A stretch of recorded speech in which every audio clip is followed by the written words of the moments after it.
Hey, Alicia here, sound architect and creator of Cryptowaves, a project that turns cryptocurrency graphs into sounds.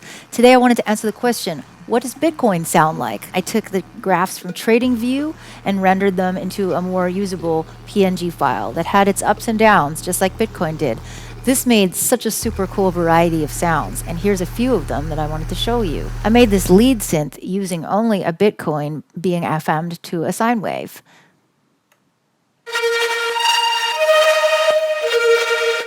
Here's a preset I call Hard Fork.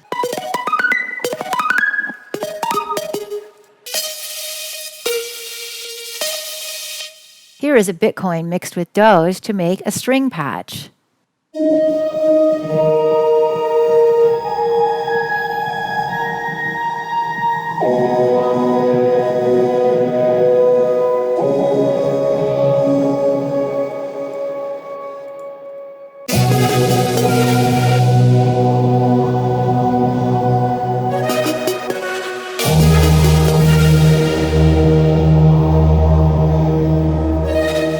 In the black swan, senses are gone.